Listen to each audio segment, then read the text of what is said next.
Meus irmãos, meus queridos irmãos, a paz do Senhor, estamos iniciando então nossa aula de teologia sistemática. Eu quero louvar a Deus pela sua vida que tem se empenhado para satisfazer as exigências do nosso CEFORTE, Centro de Formação Teológica, nesse curso de teologia livre, onde você tem se proposto a aprender a palavra de Deus. E nesta disciplina, mais especificamente, teologia sistemática, nós, como já falamos na aula anterior, no módulo de fevereiro, é uma disciplina das mais importantes na formação teológica, por tratar-se das questões fundamentais da nossa fé. A teologia sistemática, ela aborda as questões básicas da vida cristã, respondendo basicamente a três perguntas: da onde eu vim, por que eu estou aqui e para onde eu vou? Esses três questionamentos que nós poderíamos dizer que são universais, eles são questionamentos que estão presentes no coração de todo homem. Da onde vim, porque estou aqui, para onde vou? A teologia sistemática, ela traz uma abordagem de conhecimento que vai responder não somente às questões essenciais da vida humana, como também vai normatizar o comportamento da vida cristã, nos colocando mais próximo daquilo que entendemos ser a vontade de Deus para as nossas vidas. E temos falado já sobre a teologia e a sua importância, e fizemos um comparativo entre a doutrina, o dogma, a teologia e a religião. E a título de recapitulação, eu gostaria de lembrar os irmãos que quando estamos lidando com a teologia, estamos lidando propriamente com o conhecimento das Escrituras. Quando estamos lidando com a religião, estamos tendo a oportunidade de praticar este conhecimento teológico. Então, a teologia e a religião, elas se fundem juntos na experiência cristã. Por uma parte, a teologia, representando o conhecimento das Sagradas Escrituras, e a religião, a prática deste conhecimento. É importante também nós distinguirmos, separarmos o conceito de doutrina do conceito de dogma. A doutrina é uma revelação da verdade conforme se encontra nas Escrituras. A revelação da verdade conforme ela se encontra nas Escrituras Sagradas, desde o Antigo Testamento, o Novo Testamento, desde Gênesis a Apocalipse. Doutrina é uma revelação da verdade conforme nós encontramos amparado em toda a Bíblia Sagrada. O dogma, por sua vez, ele é uma declaração do homem acerca desta verdade. É a análise que o homem faz desta verdade revelada na Escritura e o seu parecer a esse respeito. A doutrina é a revelação da verdade, enquanto que o dogma é a declaração do homem acerca desta verdade. Partindo deste princípio, nós vamos conseguir entender a diferença de um dogma, de uma declaração específica a respeito de um princípio da palavra de Deus. Vamos distinguir da importância de um princípio doutrinário, que trata-se de uma vasta contribuição da Bíblia Sagrada, estabelecendo determinado conceito que deve ser vivido. Sendo assim, nós entendemos a importância de estudarmos a teologia, compreendendo muito bem o significado de alguns termos que são imprescindíveis para o bom estudo dessa disciplina. A teologia, por muito tempo, ela foi questionada. Muitas pessoas não davam importância ao estudo teológico. Muitos até questionavam a teologia como uma obra meramente humana e carnal. Muitos até desfaziam daqueles que optavam pelo estudo das Sagradas Escrituras de forma sistemática, dizendo que isso era coisa de homens. Mas, na verdade, a teologia é o estudo da revelação de Deus. Como podemos conhecer a Deus sem analisarmos aquilo que dele é revelado? As Escrituras é uma extensão daquilo que Deus quis mostrar de si mesmo. E a análise dessa extensão de revelação corresponde à teologia, o estudo da revelação de Deus. E eu espero que nós, tendo entendido este conceito, nos apeguemos cada vez mais com todo o nosso empenho para que esse período de estudo, não somente na teologia sistemática, mas nas demais áreas do curso de teologia, possam contribuir para a nossa formação, não somente acadêmica, mas principalmente a nossa formação cristã. A aula de hoje, então, nos leva a pensar um pouco sobre a doutrina da Bíblia, ou a doutrina das Escrituras, bibliologia. E nós vamos iniciando esta nossa conversa aqui, a nossa aula, levando em consideração que a Bíblia é o livro mais antigo de todos, e podemos dizer, sem sombra de dúvida, o livro mais lido de todos os tempos. A Bíblia, ela teve a sua origem como registro desde muitos anos atrás, quando eram usadas as folhas como base de registro, feitas do papiro. O papiro é uma planta aquática usada para a construção literária.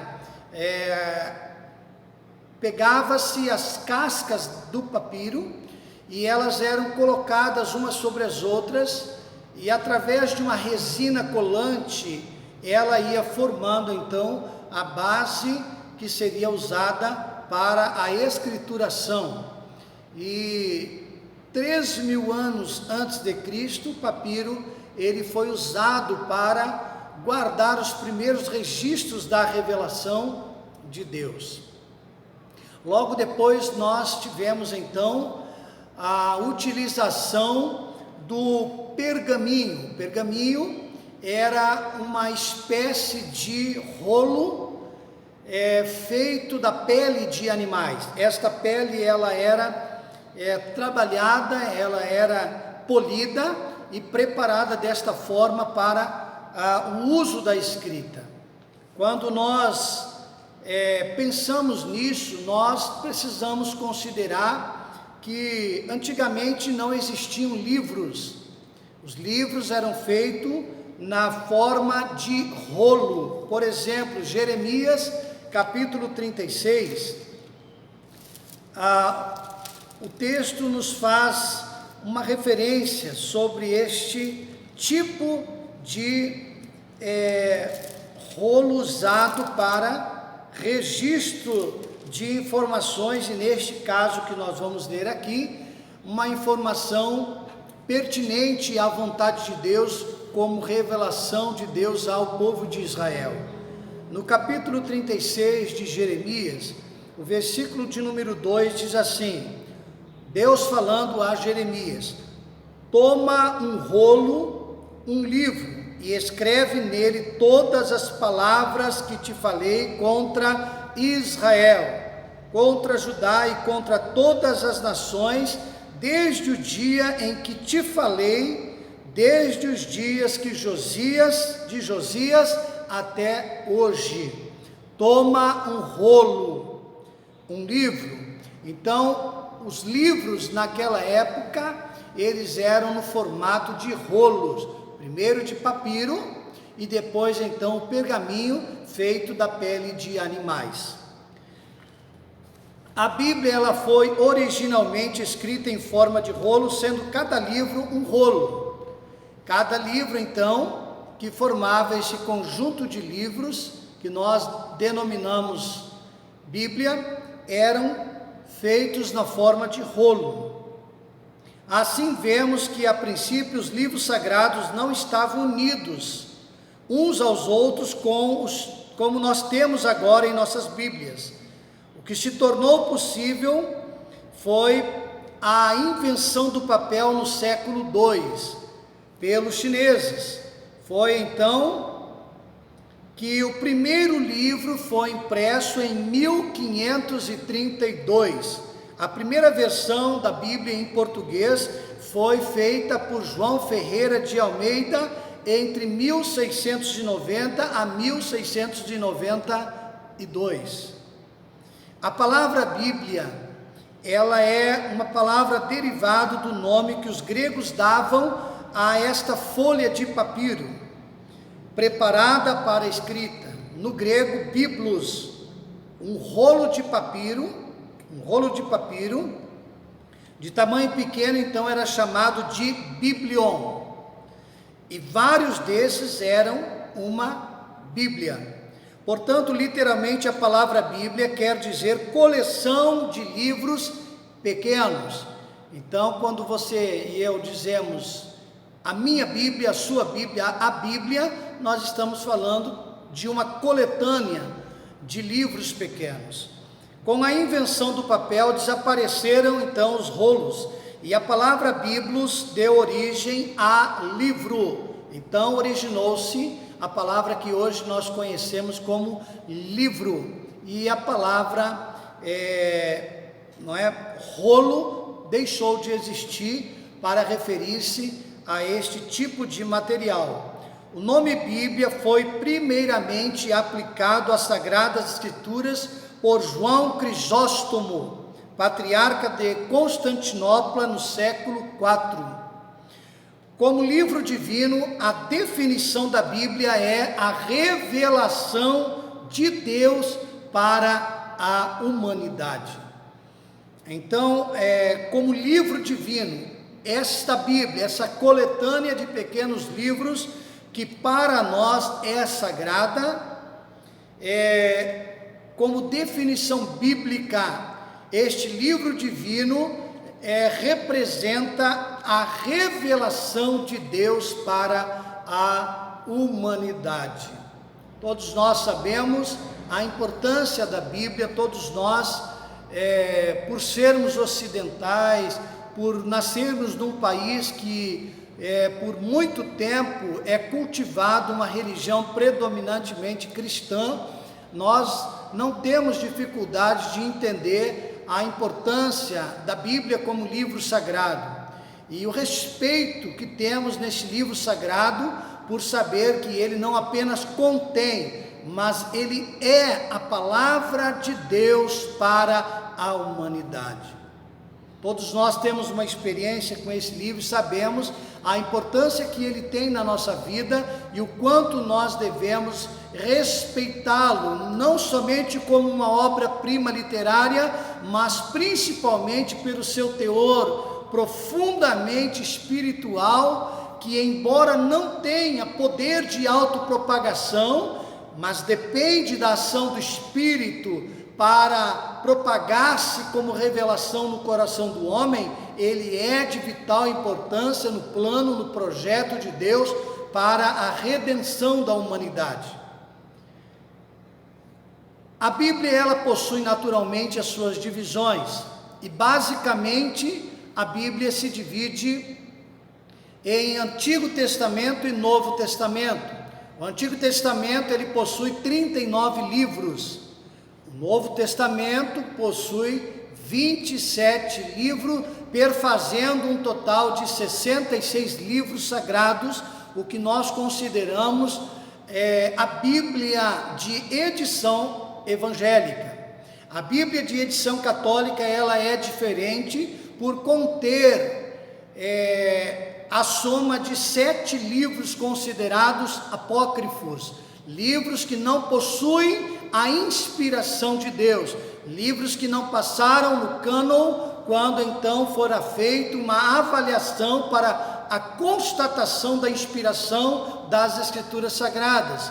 Os 66 livros, de Gênesis a Apocalipse, que compõem a atual Bíblia Sagrada de edição evangélica que nós conhecemos hoje, essa revelação possui a inspiração comprovada, reconhecida ao longo de muitos anos pelos pais da igreja e tendo seu grande poder de utilidade na transformação de vidas que desta literatura tem se valido. Pois bem, quando pensamos então na estrutura da Bíblia como livro, nós temos os 5 primeiros livros conhecidos como o Pentateuco, ou seja, os 5 primeiros livros de Moisés. Esses 5 livros, eles são classificados como livros de leis. Nesses 5 livros nós temos a história da formação do mundo, o início de todas as coisas, nós temos o primeiro momento de interação de Deus para com a humanidade desde o Jardim do Éden, e nós conhecemos nesses 5 primeiros livros o desenrolar da história, onde nós percebemos no cenário mundial o surgimento de uma nação chamada Israel, que surge a partir do chamado de Deus a um homem de nome Abraão, do qual Deus fez uma promessa dizendo que nele seriam abençoadas todas as famílias da terra. A partir de Abraão e de seus descendentes se origina então um povo sobre a terra que se forma de forma muito grande e poderosa em número no Egito pela providência de Deus, quando então Deus os tira do Egito para integrá-los numa terra chamada Canaã, onde viriam se estabelecer como nação, e a partir desta nação Deus cumpriria o seu propósito de trazer ao mundo aquele que seria o Messias da nação de Israel, o Salvador do mundo para todos nós, Jesus de Nazaré. Quando nós pensamos sobre essa estruturação, nós temos aí 5 livros de Moisés, conhecido como livro de leis. Na sequência nós teremos 12 livros, desde Josué até Esther. Nós temos uma sequência de 12 livros considerados livros de história, onde vamos conhecer a história dos reis, a história dos profetas, o desenrolar da história do reino unido de Israel, a sua divisão, e também nós vamos encontrar nesses 12 livros, considerados livros históricos, nós vamos conhecer aí a trágica experiência de Israel sendo levado cativo tanto pela Síria quanto pela Babilônia, e assim Deus cumprindo um período, um tempo na vida do seu povo para ensinar lições preciosas que eles não aprenderam nem na peregrinação de 40 anos do deserto e nem nos decorridos anos de sua formação como nação entre as nações do mundo antigo. Nesses 12 livros históricos nós conhecemos então a história de Israel e constatamos a transição do sistema de governo teocrático para o governo monárquico, quando Israel eles rejeitam a Samuel como o representante de Deus sobre eles, e Deus entende que essa rejeição não se trata apenas de uma rejeição a Samuel, por já ser velho e seus filhos não andarem em seus caminhos, mas Deus entende que essa é uma rejeição da sua própria pessoa, e então permite que Samuel autorize a nação de Israel para identificar-se com as demais nações da terra, tomando para si um rei. Logo então surge a monarquia em Israel, e o primeiro rei é Saul. Depois nós vamos ter a história de Davi, o segundo rei. O terceiro rei é Salomão, filho de Davi, e assim sucessivamente a história vai discorrendo e contando o desenvolvimento histórico da nação de Israel. Depois dos livros históricos, que são 12, nós temos os livros poéticos, que são 5 livros: Jó, Salmos, Provérbios, Eclesiastes e Cantares. Todos esses 5 livros fazem parte dos livros poéticos, não é? São também chamados livros devocionais. Nós podemos, ao ler, perceber que nesses livros não se trata tanto de uma revelação de Deus ao homem, mas do homem a Deus. Acreditam os principais e mais renomados teólogos que toda a Bíblia é a revelação, a palavra inspirada por Deus para o homem, sim. Mas muitos teólogos não aconselham a utilização dos registros dos livros poéticos, que são os chamados livros devocionais, para a formulação de doutrinas ou a formação doutrinária, por ser uma manifestação do homem a Deus, e sim das leis dos livros históricos, por contar a história da interação de Deus para com o seu povo e as demais nações do mundo antigo, e assim também a utilização dos livros proféticos, onde classificam-se os profetas maiores e profetas menores, não pela importância ou pela envergadura que cada profeta teve em sua particularidade humana, mas pela característica literária de cada um dos livros. Os 5 profetas maiores sendo Isaías, Jeremias, Lamentações de Jeremias, Ezequiel e Daniel. Eles são classificados como profetas maiores por serem livros de conteúdo mais extenso, e os outros 12 livros de profetas menores, desde Oséias até Malaquias, concluindo neste livro o Antigo Testamento, sendo chamado assim profetas menores, por conterem uma quantidade de revelação menor, não de menor importância, mas de menor conteúdo literário na revelação. Sendo assim, nós temos uma classificação no Antigo Testamento de leis, livros de leis, livros históricos, livros poéticos e livros proféticos, encerrando aí os 39 livros do Antigo Testamento. O Novo Testamento, como já falamos, ele possui o número de 27 livros, e eles estão classificados da seguinte maneira: 4 evangelhos, que são chamados livros biográficos, trazendo uma biografia a respeito de Jesus, da sua vida e da sua obra, os seus ensinamentos, enfim, toda a sua interação durante aquele processo de manifestação da salvação na pessoa do Deus encarnado, que se manifestou na pessoa do seu Filho Jesus. Os livros biográficos são 4, os 3 primeiros, Mateus, Marcos e Lucas, fazendo parte dos chamados livros sinóticos, e o 4º evangelho, o evangelho de João, que foi o evangelho, considerado o evangelho universal, que foi escrito para toda a humanidade. Mateus foi escrito para os judeus, Marcos foi escrito para os romanos.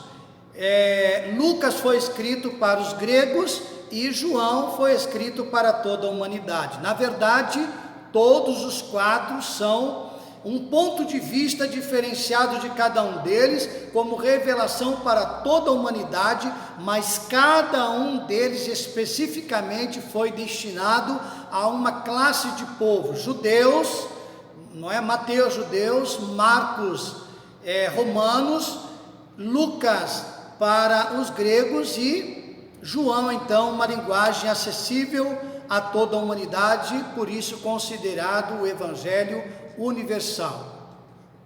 Depois dos livros biográficos, que são os 4 evangelhos, nós temos o livro histórico do Novo Testamento, que é o livro de Atos dos Apóstolos, onde nós encontramos a história da igreja iniciante, triunfando no primeiro século através dos primeiros apóstolos, desbravando além das fronteiras de Jerusalém, pregando o evangelho do reino, indo a toda a criatura através da propagação do evangelho. Encontramos ali no livro de Atos as 3 viagens missionárias do apóstolo Paulo, onde, movido por Deus, ele levou o evangelho seguido dos demais apóstolos que esporadicamente o acompanhavam, cumprindo assim o propósito de Deus de expandir os horizontes da proclamação do evangelho. O livro histórico, então, do Novo Testamento, o livro de Atos, seguido então por o que nós chamamos de cartas ou epístolas, que são no número de 21. 9 são dirigidas às igrejas, de Romanos a 2 Tessalonicenses, são cartas dirigidas às igrejas. 4 são dirigidas a determinados indivíduos e uma é dirigida aos hebreus cristãos. 7 delas são dirigidas a todos os cristãos indistintamente, que vai desde Tiago até a epístola de Judas.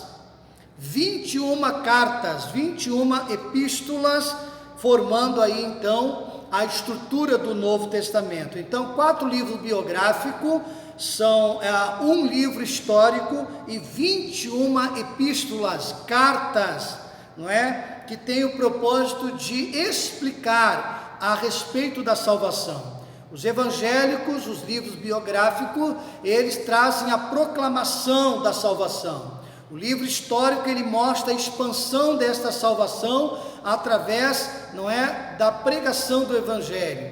E as cartas ou epístolas, elas são a explicação da salvação a várias classes em diferentes lugares por diferentes autores. Lembrando que a Bíblia ela foi escrita durante um período de aproximadamente 1500 anos de história e utilizando-se de aproximadamente 40 autores de diferente contexto, de diferente condição social e diferente classe social e condição social, trazendo assim na sua unidade uma impressionante revelação perfeitamente harmonizada, o que não somente traz um viés no que diz respeito à veracidade, à autenticidade, mas também naquilo que é singular, na singularidade de Deus em usar as pessoas nas mais diferenças pessoais e regionais. Bem, o livro ele é concluído na sua estrutura com o livro de Revelação, que é considerado, que é chamado livro de Apocalipse. Apocalipse, então, é o livro da revelação das últimas coisas.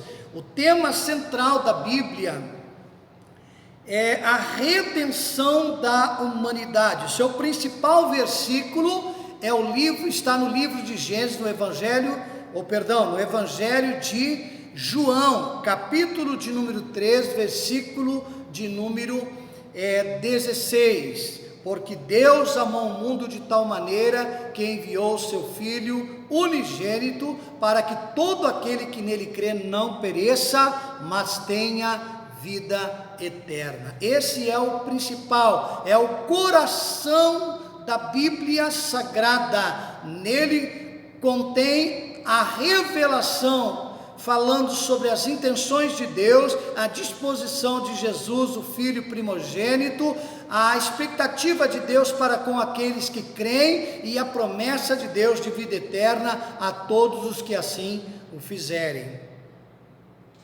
Amém? Muito bem. Aquele que traz a salvação é a iniciativa divina. É importante, a Bíblia ela deixa claro isso, que a salvação é uma iniciativa divina. O meio para a salvação é o sacrifício de Jesus Cristo, e os herdeiros da salvação são todos aqueles que crerem em Jesus e derem crédito à sua palavra. Está explícito por todas as Escrituras que Deus é o Salvador do seu povo. Ele é o Deus de misericórdia e está disposto a perdoar, compadecer-se e mostrar-se benignamente a todos os que se arrependerem dos seus pecados. A mensagem da Bíblia para a salvação é a mensagem